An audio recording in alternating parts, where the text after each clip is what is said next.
प्रिय सज्जनों, नागरिक बंधुओं, आप सभी का मैं ईद मिलन समारोह में इस्तकबाल करता हूं, खैर मकदम करता हूं, स्वागत करता हूं, वेलकम करता हूं। आप सभी को मैं ईद की दिली मुबारकबाद व शुभकामनाएं पेश करता हूं। और आज के इस कार्यक्रम में मैं हमारे अतिथियों का स्वागत व आभार प्रकट करता हूं। मैं अब प्रेम व सद्भाव के संदेश के लिए हमारे आदरणीय श्रीमान शुभकरण जी कालेर, प्रमुख चिकित्सा अधिकारी, राजकीय भगवान दास खेतान अस्पताल झुंझुनू से निवेदन करता हूं। मैं doctor Shubhkaran Singh कालेर, PMO BDK hospital Jhunjhunu.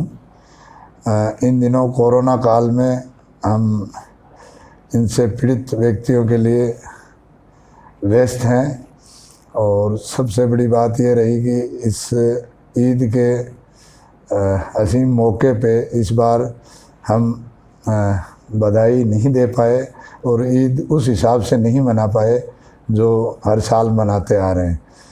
कुछ मजबूरियां थी और कुछ आवश्यक भी था, दिशा निर्देश भी ऐसे थे। इस वजह से हम हमारे मुस्लिम भाइयों को जिस हिसाब से हम बधाई देना चाह रहे थे वो हम नहीं कर पाए। तो मैं अब इस मीडिया के माध्यम से मेरे मुस्लिम बंधुओं को इस ईद की शुभकामनाएं प्रेषित करता हूं। और ये अपना देश जो है वो बहुत ही इस मामले में एक सामाजिक परंपराओं से निहित प्रदेश है, जिसमें मुस्लिम, हिंदू, सिख, ईसाई सारे अपने भाईचारे की वजह से प्रसिद्धि हैं और हम एक दूसरे से मिलकर और खुशियाँ मनाते हैं, बांटते हैं। इस कोरोना काल में मेरा सबसे अनुरोध यही है कि जो भी सरकार की गाइडलाइंस हैं, मास्क पहनना, सोशल डिस्टेंसिंग, और किसी के तकलीफ़ हो तो तुरंत डॉक्टर की सलाह लेना, गर्म पानी पीना जो इसके लिए, स्वास्थ्य के लिए, और इनकी जिम्मेदारी बनती है। अगर कोई अपना भाई बंधु रिश्तेदार बाहर से आता है और ऐसे एरिया से आता है जहाँ कोरोना के रेड जोन में हो तो उनमें प्रशासन की मदद करें, डॉक्टर्स को बताएं, अपनी जांच करवाएं और प्रशासन की मदद करें, देश को भी बचाएं। धन्यवाद पीएमओ साहब। अब मैं engineer Ibrahim Khan, director 3 dot children academy Jhunjhunu से निवेदन करता हूं कि वह ईद मिलन के लिए अपना संदेश दें। मैं Mohammad Ibrahim Khan, director 3 dot children academy, तमाम लोगों को ईद की मुबारकबाद पेश करता हूं। ईद का ये त्यौहार आपसी मेलजोल, आपसी भाईचारे का त्यौहार है। आपसी भाईचारा और मोहब्बत का पैगाम देने वाला ये त्यौहार हम सबको एक दूसरे के करीब लेके आता है और हमेशा हम लोग इस त्यौहार को बड़े जोश और खरोश के साथ मनाते हैं। लेकिन इस बार कोरोना महामारी की वजह से हम लोग ये जो हमारे पुराने कस्टम्स है उसको निभा नहीं पाए। अक्सर बहुत सारे ऑर्गेनाइजेशंस ईद के बाद में ईद स्नेह मिलन जैसे प्रोग्राम भी आयोजित करते हैं। उस मौके पर भी हम आप सब मिलते हैं, एक दूसरे से शुभकामनाओं का, दुआओं का आदान प्रदान होता है। तो इस माध्यम से मैं अपनी शुभकामनाएं आप लोगों के सामने रखता हूं और उम्मीद करता हूं कि जो ये पैगाम ईद का त्यौहार देता है आपसी भाईचारे और मोहब्बत का, वो मोहब्बत, वो भाईचारा हमारा कायम रहे। ख़ास तौर से हमारी झुंझुनू की ये जो ज़मीन है, ये चंचल नाथ और कमरुद्दीन शाह साहब की ज़मीन है। उनकी मोहब्बत के लिए प्रसिद्ध है। ये वही मोहब्बत, वही भाईचारा, वही सांप्रदायिक सद्भाव हम लोगों में बना रहे, यही पाक परवरदिगार से मैं दुआ करता हूँ और उम्मीद करता हूँ कि इस मुश्किल वक्त में जब सारी दुनिया इस वैश्विक महामारी की वजह से परेशान है, जिस तरीके से पिछला दौर हम लोगों ने एक साथ एकजुट होकर मिलकर एक साथ जो ये लड़ाई लड़ी है कोरोना की, मुझे पूरी उम्मीद है कि आगे की लड़ाई भी हम इसी तरीके से एक दूसरे के साथ कंधे से कंधा मिलाकर लड़ेंगे और जीतेंगे भी।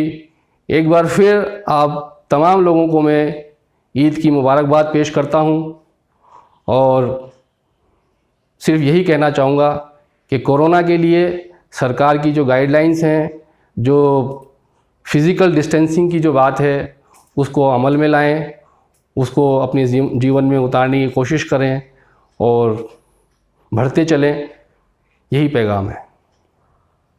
हालांकि ईद के मौके पर हम फिज़िकली मिल नहीं पाए और मन में मलाल भी था, लेकिन मैं शुक्रिया अदा करना चाहूँगा जमात-ए-इस्लामी हिंद का कि इन्होंने ये एक नया कॉन्सेप्ट जो है ये लेके आए ऑनलाइन आपसे रूबरू होने का। इसके लिए मैं इस पूरी टीम का शुक्रिया अदा करता हूँ। जय हिंद।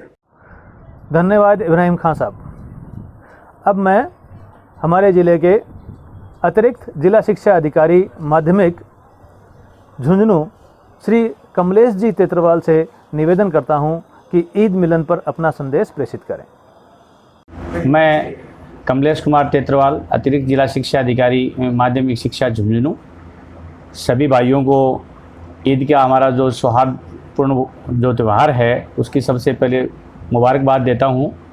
और इस मौके पर मैं मेरी तरफ से ये कहना चाहता हूं कि ईद जैसा त्यौहार जो हमारे भाई जो एक महीने रोज़ा रखते हैं, रोज़ा एक बहुत बड़ी एक तरह से अग्नि परीक्षा की तरह है।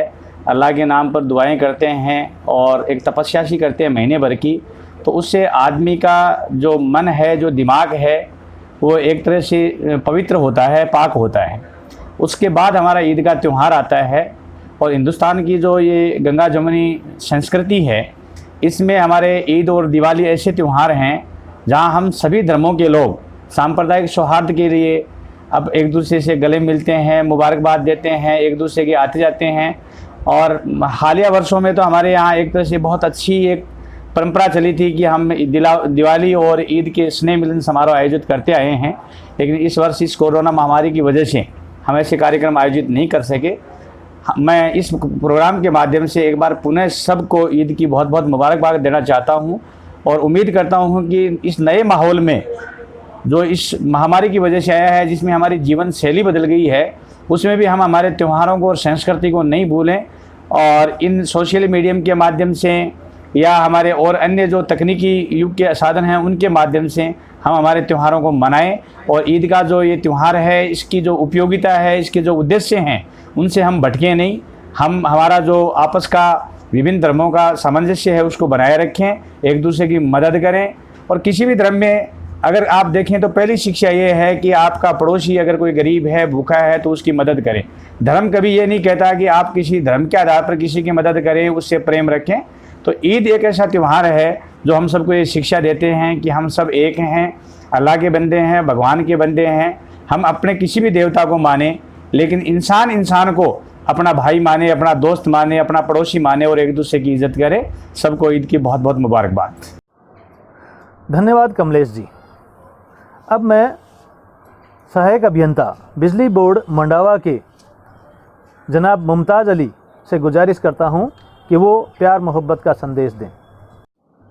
भाइयों, बुज़ुर्गों और दोस्तों, आप सभी को ईद की बहुत बहुत मुबारकबाद। पवित्र महीने रमज़ान के रोज़े रखने के बाद में ईद मनाई जाती है और रमज़ान ही के महीने में कुरान अवतरित हुआ था। ईश्वर ने कुरान और अन्य सभी धर्म ग्रंथों में दया, करुणा, प्यार, मोहब्बत, समानता, न्याय का संदेश दिया है। दोस्तों, ईश्वर ने इस धरती को बहुत ही सुंदर बनाया है और ये तमाम संसाधन इंसानों के लिए मुहैया करवाए हैं। इस सारे संसार का संचालन ईश्वर ही कर रहा है और वो सारे इंसानों की भलाई के लिए कर रहा है। बारिश का बरसाना, सूरज की रोशनी देना, खेतों का लहलहाना और उसमें फसलें उगाना, ये सब उसी का काम है। इसके बदले में ईश्वर हमसे क्या चाहता है? हमसे अपनी बंदगी, अपना समर्पण, अपने आदर्शों की पालना, भाईचारा और सद्भाव। इसके बदले में ईश्वर चाहता है कि इंसान उसकी बंदगी करे, समर्पित जीवन जिए, जीवन में उसके आदेशों की पालना करे, सद्भाव भाईचारा उसका पालन करे। ईश्वर अपनी बनाई हुई इस सुंदर धरती पर पक्षपात, भेदभाव, लड़ाई झगड़ा, अशांति, अन्याय, अत्याचार को बिल्कुल पसंद नहीं। इसके बावजूद अगर पूरे संसार के अंदर शक्तिशाली लोग, अधिसंख्य लोग दुनिया में अपराध, अन्याय और जुल्म और ज़्यादती का बोलबाला करते हैं तो ईश्वर उनको सजाएं देता है और प्राकृतिक आपदाओं का शिकार बना देता है। ईश्वर इंसानों को समय समय पर सावचेत करता है, उनको चुनौतियां भेजता है और उनको विपदा में डाल देता है ताकि हम आत्म अवलोकन करें, अपने मन को आध्यात्मिक पोषण के जरिए पवित्र करें, अपने विचारों में सद्भाव व शांति का प्रवाह करें, हम खुदा की तरफ पलटें और उसकी नाराज़गी से बचें। भाइयों और बहनों, इस महामारी ने हमारे युग को अंधकारमय बना दिया है। दुनिया भर के नेक इंसान इस अंधकार की वजह से चिंतित हो उठे हैं। मौत के समय को याद करें और ईश्वर के सामने जवाबदेही के समय को याद करें।